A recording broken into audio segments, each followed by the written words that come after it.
الحمدللہ الحمدللہ رب العالمین والصلاة والسلام علی سید الاولین والآخرین سیدنا و نبینا مولانا محمد وعلی آلہ وصحبہ اجمعین اما بعد۔ محترم خواتین و حضرات، السلام علیکم ورحمۃ اللہ۔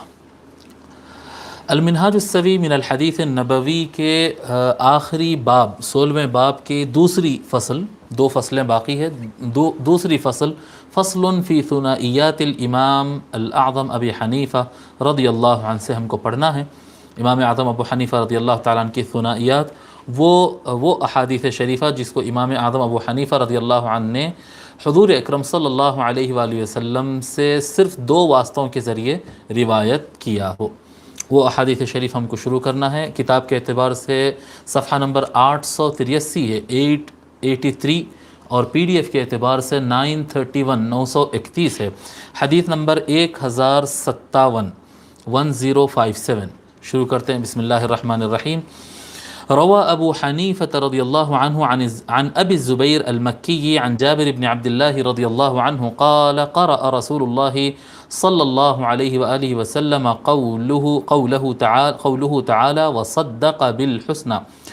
حضرت ابو حنیفہ رضی اللہ عنہ روایت فرماتے ہیں حضرت ابو الزبیر المکی سے رضی اللہ عنہ، وہ روایت کرتے ہیں حضرت جابر بن عبداللہ رضی اللہ تعالی عنہ سے کہ رسول اللہ صلی اللہ علیہ وآلہ وسلم نے اللہ تبارک و تعالیٰ کے اس قول کو پڑھا، وصدق بالحسنى، یہ آیت کو حضور صلی اللہ علیہ وآلہ وسلم نے تلاوت کیا اور فرمایا قال بلا الہ الا اللہ، یعنی اس نے تصدیق کی، حسنہ کی۔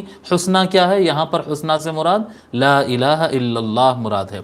پھر فرمایا وکذب بالحسنى، اس کے بعد پھر اگلی آیت پھر وکذب بالحسنى پڑھے، اس نے حسنہ کو جھٹلایا، تو حسنہ سے مراد یہاں پر کیا ہے؟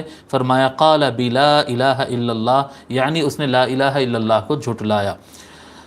یہ جو آیات مبارکہ ہے صدق بالحسنى، سورہ لیل کی آیتیں نا، سورہ لیل کی آیتیں ہیں، تو صدق بالحسنى، اس نے لا الہ الا اللہ کی تصدیق کی حسنہ سے مراد، اور کذب بالحسنى سے مراد اس نے لا الہ الا اللہ کی تکذیب کی۔ اس طرح سے حضور صلی اللہ علیہ وآلہ وسلم نے اس کی تفسیر فرمائی۔